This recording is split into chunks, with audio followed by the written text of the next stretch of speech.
Hello दोस्तों, आइए बात करेंगे इस वीडियो के अंदर कि ये 9 पार्टियां एक साथ होकर 200 से ज़्यादा लोकसभा सीट पर अपना छाप छोड़ सकती है और जो है दोनों ही गठबंधन, चाहे वो इंडिया गठबंधन हो चाहे वो एनडीए गठबंधन हो, दोनों को ही नाक में जो है दम कर सकती है। कौन कौन सी वो 9 पार्टियां हैं, एक एक करके बातें करेंगे। लेकिन हम सबको आप सबको बता दें कि टोटल लोकसभा सीट जो है 543 है और अभी 2 गठबंधन तैयार हो चुका है और तीसरा जो मोर्चा है, थर्ड फ्रंट जो है उसकी तैयारी में लगी हुई है। बहुत जल्दी उसका घोषणा भी हो जाएगी। लेकिन हम आपको बता दें कि इंडिया गठबंधन के अंदर जो है टोटल 26 पार्टी अभी इंक्लूड है, 26 पार्टी अभी उसके अंदर शामिल है। जैसे कि उस गठबंधन के अंदर कांग्रेस है, आप है, टीएमसी है, जदयू है, आरजेडी है, ये सारी पार्टियां जो है शामिल है। टोटल 26 पार्टियां हैं इंडिया गठबंधन के अंदर। इसके अलावा एनडीए गठबंधन की अगर बात की जाए तो टोटल 38 यानी 38 पार्टियां जो है वो शामिल है। बीजेपी उसको लीड कर रही है, उसके साथ और भी बहुत सारे पार्टियां हैं उस गठबंधन के अंदर। तो ये 2 गठबंधन तो तैयार हो चुकी है लोकसभा सीट के लिए,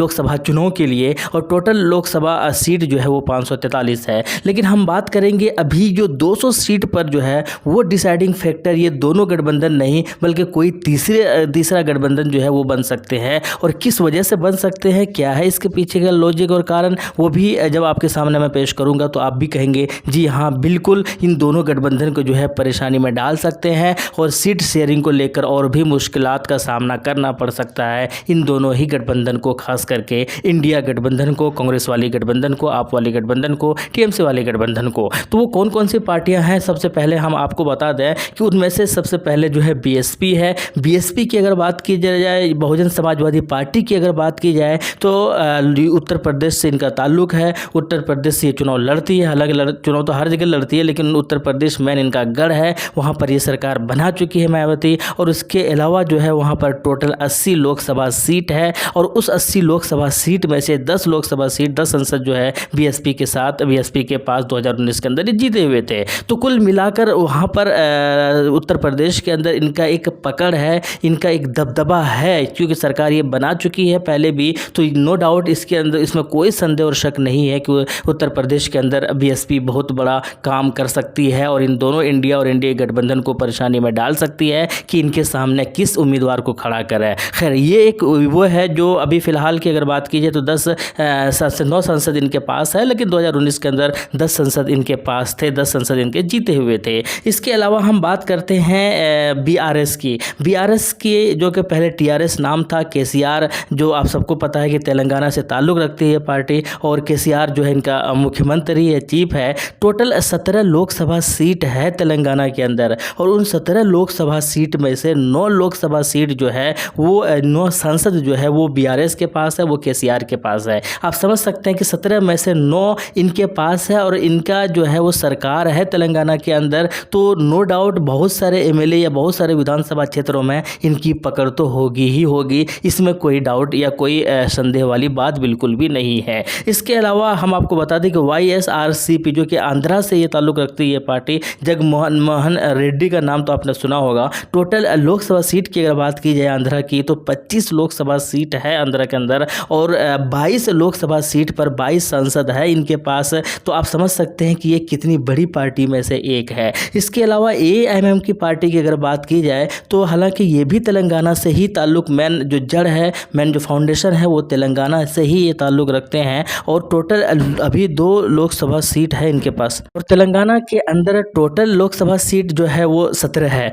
तो अब तेलंगाना के अंदर इनके पास विधायक भी 7 है और ये तेलंगाना के अंदर बहुत पुराने से, बहुत ज़माने से जो है ये चुनाव लड़ती हुई आ रही है ये पार्टी। तो नो डाउट तेलंगाना के अंदर तो इनकी पकड़ है, क्योंकि इनके पास एमएलए भी है तेलंगाना के अंदर 7 और इनके 2 एमपी भी है, एक तेलंगाना के अंदर है और एक तेलंगाना से बाहर है। वो कहाँ पर है तो वो महाराष्ट्र के अंदर है, इम्तियाज़ जलील साहब। अब चूंकि एएमएम को इस वजह से फोकस किया जा रहा है क्योंकि एएमएम पार्टी जो है तेलंगाना के अंदर तो ये मजबूत है ही, इसके अलावा बिहार के अंदर भी ये मजबूत है। किशनगंज एरिया से और सीमांचल के 5 लोकसभा सीट पर अपना उम्मीदवार उतारने की फुल प्लानिंग करके बैठी हुई है, सर्वे और जो है और भी चीज़ें, प्लॉटिंग जो है पूरी तरीके से तैयार कर चुकी है। तो कुल मिलाकर सीमांचल यानी बिहार के अंदर भी एएमएम पकड़ है और वहाँ पर इनके वोटर्स है, ये सर्वे भी बता चुका है और ये वहाँ के लोग भी बता चुके हैं। इसके अलावा उत्तर प्रदेश के अंदर जो निकाय चुनाव में अच्छा प्रदर्शन किया था वहाँ पर भी इनके उम्मीदवार है और ये इन्होंने ये भी घोषणा कर दिया कि हम उत्तर प्रदेश में अपना उम्मीदवार उतारेंगे। शौकत अली साहब समेत कई दिग्गज लोग जो है वो मैदान के अंदर एज ए उम्मीदवार वहाँ पर मैदान के अंदर उतरेंगे। तो ये चीज़ तो उत्तर प्रदेश के अलावा गुजरात है, गुजरात के अलावा महाराष्ट्र है जहाँ पर उनके एक MP पहले से मौजूद है, साथ के साथ 2 MLA महाराष्ट्र के अंदर है और बहुत सारे कॉरपोरेटर्स है। इसके अलावा कर्नाटक के अंदर हाल ही में चुनाव हुआ है, मध्य प्रदेश के अंदर जो है निकाय चुनाव में जीत हासिल हो चुकी है, उत्तराखंड के अंदर है, झारखंड के अंदर है। तो नो डाउट कई सारे राज्यों में AMM की पकड़ तो है, AMM जो है छाप तो छोड़ रही है। हालांकि जो है ये लोकसभा सीट में कितना सीटों पर लड़ेंगे ये भी देखना बड़ा दिलचस्प होगा। लेकिन कहा यह जा रहा है कि इनके वोटर्स हर जगह फैले हुए हैं, ये एटलीस्ट जीत नहीं सकते लेकिन ये डिसाइडिंग फैक्टर ज़रूर बन सकते हैं और इनके कहने पर जो है किसी को जो है जिता ज़रूर सकते हैं। खैर कुल मिलाकर AMM भी ये ताकत रखती है कि नाक में दम करके जो है वो परेशान कर देगी दोनों ही गठबंधन को, खास करके इंडिया गठबंधन को, और इंडिया वालों ने इनको शामिल भी नहीं किया है। ये कांग्रेस और आप और इन सब ने जो है एलिगेशंस लगाकर इनको अलग कर दिया है, बुलाया भी नहीं है। इसके अलावा और भी कई सारे पार्टियां हैं, जैसे अकाली दल है, 2 इनके पास सांसद है, JDS है, कर्नाटक से ताल्लुक़ रखती है पार्टी, जो है 28 टोटल लोकसभा सीट है कर्नाटक के अंदर और 1 सीट इनके पास है, लेकिन पूरे राज्य में इनकी पकड़ है। इसी तरीके से INLD है, AIUDF जो असम से ताल्लुक़ रखती है, मौलाना बदरुद्दीन अजमल साहब की पार्टी, 1 संसद भले ही हो लेकिन इनके पास 14-15 MLA है। तो इससे ये भी पता चलता है कि असम के अंदर इनकी पकड़ तो मजबूत है, भले ही इनके पास 1 संसद है लेकिन इनका अलग अलग जगहों पर वोटर्स है इनके पास। तो ये सारे जो BJD है उड़ीसा से, जो नवीन पटनायक की पार्टी 21 जो है वहाँ पर, तो कुल मिलाकर ये जो सारी पार्टियाँ हैं ये भले ही इन पार्टियों को ना ही तो ये पार्टियाँ जो है ना ही तो NDA में शामिल है और ना ही इंडिया वालों ने इनको बुलाया है और कुछ जो है कुछ को बुलाया तो गया नहीं है। तो कुल मिलाकर ये वो पार्टी है दोस्तों कि ये अगर अलग से तीसरा मोर्चा बन जाते हैं, जो कि इनमें से कुछ पार्टियां जो है तीसरा मोर्चा में शामिल होंगे, ये इशारा कर चुके हैं। अब सारी के सारे पार्टियां इसके अंदर तीसरे मोर्चे के अंदर शामिल होंगे या नहीं होंगे अभी इसका कन्फर्मेशन मिला नहीं है, लेकिन हो सकता है कि इनमें से कई सारी पार्टियां जो है आपको थर्ड फ्रंट के रूप में चुनाव लड़ते हुए मैदान के अंदर आपको नजर आ सकते हैं। लेकिन ये सारे पार्टियां ऐसे हैं कि जहां इनका क्षेत्र इतना ज़्यादा इफेक्टिव है, या यूँ कह सकते हैं कि पूरे भारत में अलग अलग जगहों पर इनका एक इफ़ेक्ट है, इनका एक प्रभाव है और ये इतना प्रभाव है, इतना प्रभावशाली है इन पार्टियों का अलग अलग जगहों पर कि ये 200 से ज़्यादा लोकसभा सीट पर अपना छाप छोड़ सकते हैं, अपना प्रभाव छोड़ सकते हैं। और टोटल है कितना लोकसभा सीट, तो 543 है। अगर 543 में से 200 लोकसभा सीट पर ये लोग प्रभाव छोड़ सकते हैं तो आप समझ सकते हैं कि बाकी सीटों पर इंडिया जो गठबंधन तैयार करके बैठी हुई है इस फिराक में कि हमारी जीत होगी, हम जो है सारे लोग हमारे साथ आएंगे, तो फिर उनको जो है परेशानी का सामना करना पड़ सकता है। साथ के साथ NDA को भी परेशानी का सामना करना पड़ सकता है। शायद नरेंद्र मोदी का उतना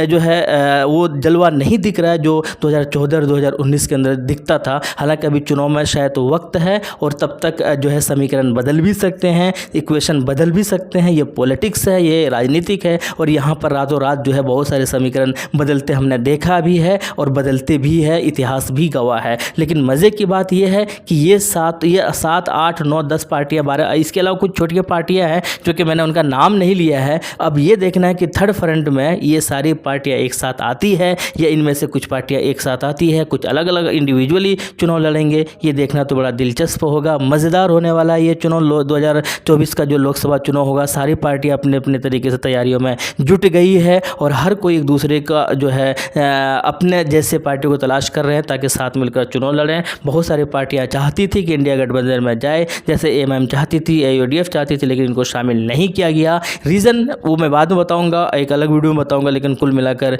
ये जो मैंने आपके सामने पेश किया कैसा लगा कमेंट सेक्शन में ज़रूर बताइएगा और वीडियो को ज़रूर लाइक कीजिएगा। शुक्रिया, जय हिंद, लव यू।